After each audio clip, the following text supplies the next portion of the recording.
रामचन्द्राय जनकराज मनोहराय मामकाभीष्टदाय मैदमङ्गलम् कोसलेसाय मन्दहासदासपोषणाय वासवादिविनुत सत्वरदमङ्गलम्। ఓం శ్రీ మహాగణాధిపతయే నమః. సరస్వత్యై నమః. శ్రీ గురుభ్యో నమః. హరి ఓం. శ్రీ సీతారామాభ్యాం నమః.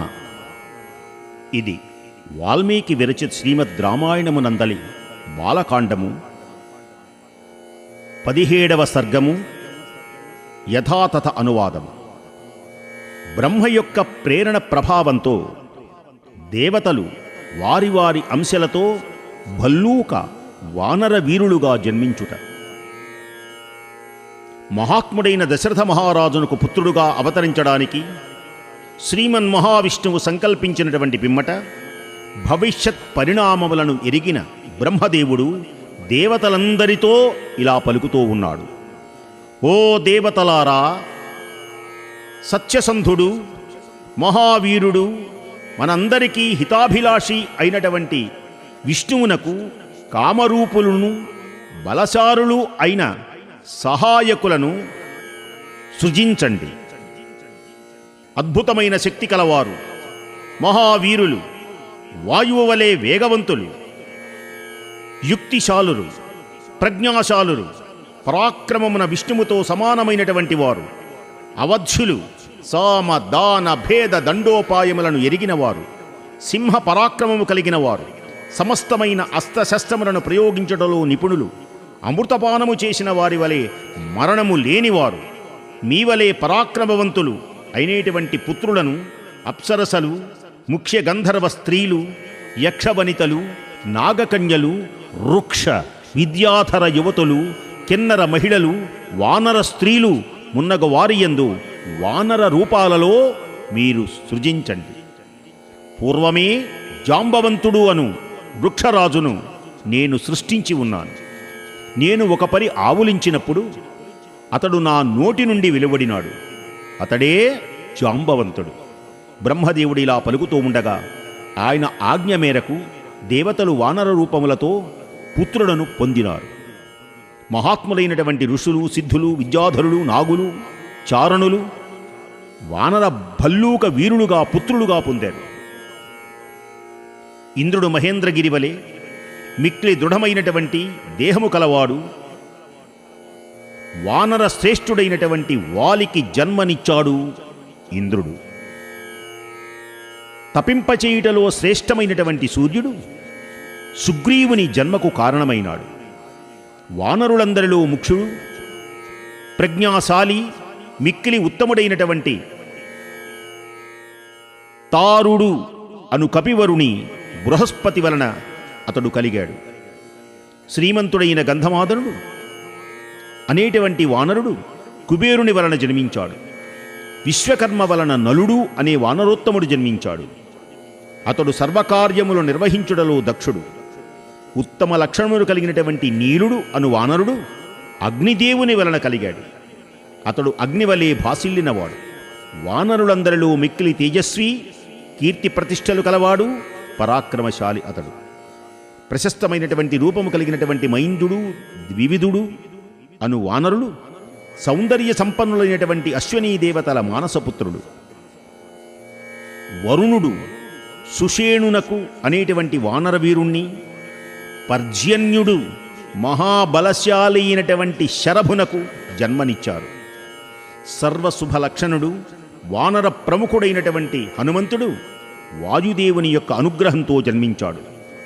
అతడు వజ్రము వలె అభేద్యమైనటువంటి శరీరము కలవాడు. గరుత్మంతుని వలె వేగగమనుడు. వానర ప్రముఖులలో గొప్ప ప్రజ్ఞాశాలి, మిక్కిలి బలవంతుడు. ఈ విధముగా వేల కొలది వానరములు భల్లూక జాతికి చెందినవారు, గోపుచ్ఛ జాతికి చెందినవారు వివిధ దేవతల సంతానమై జన్మించారు. వారు రావణ సంహారానికి ఆసక్తి కలిగినటువంటి వారు, సాటి లేని బలపరాక్రమములు కలిగిన వారు, మహావీరులు, కామరూపులు, మేరు మందర పర్వతము వలె దృఢమైన విశాలమైనటువంటి శరీరము కలవారు. ఈ వానరాది ప్రముఖులందరూ తమకు జన్మలిచ్చినటువంటి దేవతల యొక్క విలక్షణమైన రూపములను, వేషములను, పరాక్రమములను కలిగి ఉన్నారు. గోపుచ్ఛ అంటే కొండముచ్చి జాతికి చెందినవారు, భల్లూక అంటే ఎలుకబంటు జాతికి చెందినవారు, కిన్నర జాతి యందును జన్మించిన వానరాది ప్రముఖులు ప్రసిద్ధ పరాక్రమశాలురై ప్రవర్తిల్లారు. వాసిగాంచినటువంటి దేవతలు, మహర్షులు, గంధర్వులు, గరుడ జాతివారు, యక్షులు, ఐరావతాది గజ జాతివారు, వాసుకి ప్రభృతి సర్పజాతివారు, కింపురుషులు, సిద్ధులు, విద్యాధరులు రామావతారమునకు మిక్కిలి సంబరపడినటువంటి వారై ఆ సమయమున ప్రసిద్ధమైనటువంటి అప్సరసలయందు, విద్యాధర స్త్రీలయందు, నాగకన్యలయందు, అనేక గంధర్వల కాంతలయందు వేల కొలది వానరులను సృష్టించారు. వారందరూ మహాకాయులు, వనసంచారులు, వన్య ఫలములను, కందమూలములను భుజించేటువంటి వారు. ఈ వానర వీరులందరూ తాము కోరిన రీతిని రూపము కలిగినటువంటి బలమును పొందగలిగినటువంటి వారు. అంటే కామరూపులు, స్వేచ్ఛగా ఎక్కడికైనా సంచరింపగలిగిన వారు. సింహశార్దూలముల వలె గంభీరులు, బలసంపన్నులు. వారు శత్రువులపై కొండ రాళ్లను విసిలివేయగలరు, మహావృక్షములను పెకలించి వేయగలరు. వారికి గోళ్ళు, కోరలు ఆయుధాలు. దైవాంశ సంభూతులవటం వలన వారు వివిధ అస్త్రములను ప్రయోగించుటలో, ఎదుర్కొనుటలో మహాదక్షులు. మహాపర్వతముల సైతము చలింపచేయగలరు. స్థిరమైనటువంటి పెనువృక్షమును కూడా పెకలించి వేయగలరు. నదులకు భర్త అయినటువంటి సముద్రుని సైతం తమ భుజాలచే కల్లోలపరచగలరు. పాదఘట్టనములతో భూమండలమును బ్రద్దలు కావించగలరు. మహాసముద్రమును కూడా లంఘింపగలరు. ఆకాశమున ఎగులగలరు. మేఘములను పట్టగలరు. వనమునందు వేగముగా పారిపోతున్న మదపుటేనుగులను కూడా పట్టుకొనగలరు. ఆకాశమున వహించేటువంటి పక్షులను సైతం తమ గర్జనలతో పడగొట్టగలరు. కామరూపులు, మహాత్ములు, సేనానాయకులు అయినటువంటి ఇట్టి వానరుల సంఖ్య కోట్లకు చేరింది. ఆ వానరులలో ప్రముఖులైనటువంటి వారు వానర ప్రధాన సేనలకు నాయకులైనారు. వారు కూడా వానర వీరుల వలె వానర వీరులను సృష్టించడం మొదలుపెట్టారు. వేల కొలది వానరులు కొంతమంది వృక్షవంతము అను పర్వతము యొక్క సానువులందు నివసించారు. మరికొంతమంది నానా విధములైనటువంటి కొండలను, అడవులను ఆశ్రయించారు. వాలి ఇంద్రుని యొక్క అంశతో జన్మించాడు. సుగ్రీవుడు సూర్యుని యొక్క అంశతో పుట్టారు. వీరి యొక్క ఈ భూమిపై ఉన్న తండ్రి వృక్షరజుడు. వానర వీరులందరూ ఈ ఇరువుల సోదరులను నలుని, నీలుని, హనుమంతుని మరి ఇతర వానర ప్రముఖులను ఆశ్రయించి ఉన్నారు. వారందరూ గరుత్మంతునితో సమానమైనటువంటి బలం కలిగిన వారు, యుద్ధ విశారదులు.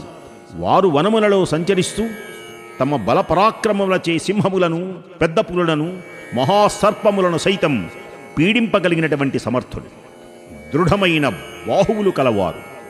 అమిత పరాక్రమశాలి అయిన వాలి ఆ భల్లూకములను, కొండముచ్చులను, వానరులకు కూడా ప్రభువై తన భుజబలముచే వారిని పాలిస్తూ ఉన్నాడు.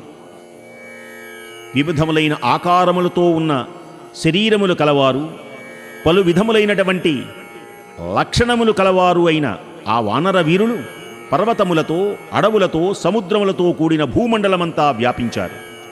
మేఘ సమూహముల వలె, పర్వత శిఖరముల వలె మిక్కిలి ఉన్నతమైనటువంటి వారు, మిగుల బలశాలురు, భయంకరమైనటువంటి రూపములు కలవారు, శరీరములు కలవారు అయిన ఆ వానర సేనా నాయకుల బలములను వారందరూ శ్రీరామునకు సహాయపడడానికి ఈ భూమండలమున అంతటా నిండి ఉన్నారు. ఇది వాల్మీకి విరచిత శ్రీమద్ రామాయణమునందలి బాలకాండమునందు 17వ సర్గము యథాతథ అనువాదము సమాప్తం.